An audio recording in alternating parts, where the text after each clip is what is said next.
Dictation अभ्यास के लिए हमारे चैनल को सब्सक्राइब करें। चलिए शुरू करते हैं। रामधारी गुप्ता खंड 1 प्रतिलेखन संख्या 13। Ready start. महोदय, यह भी विचार किया गया है कि जो व्यक्ति समाज में काम करता है, चाहे आविष्कार का काम करे चाहे दूसरा कोई काम करे, उसको उस काम में तब तक सफलता नहीं मिल सकती है जब तक कि समाज का सहयोग या समाज ने जो परिश्रम किया है या कुछ आविष्कार किया है, उसका उपयोग उसको प्राप्त न हो, उसका उपयोग वह न कर सके।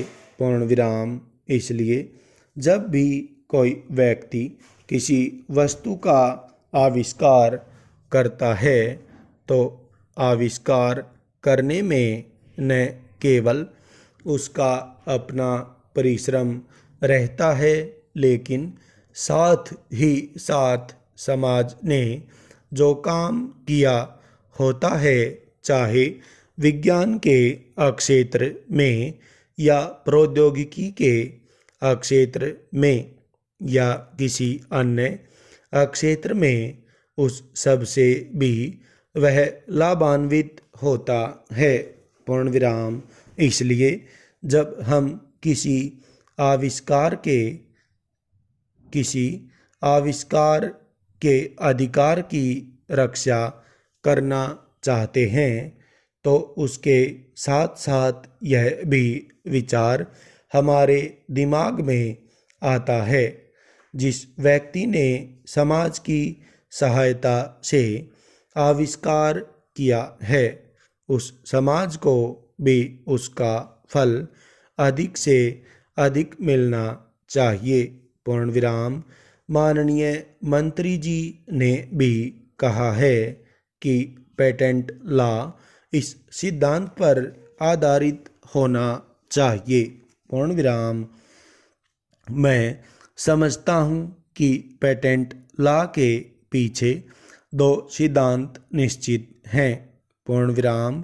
पहला सिद्धांत तो यह है कि जो व्यक्ति परिश्रम करके धन लगाकर, अपना दिमाग लगाकर के किसी वस्तु का आविष्कार करता है, उसके तथा अपने परिवार के लोगों के अधिकारों की जहाँ रक्षा होनी चाहिए, उसके साथ ही साथ, जैसा मैंने अभी कहा है, कोई व्यक्ति समाज में व्यर्थ में काम नहीं करता है, वरन पिछले समाज के लोगों ने जो जो काम किए होते हैं, चाहे विज्ञान के क्षेत्र में या प्रौद्योगिकी के क्षेत्र में या किसी अन्य क्षेत्र में,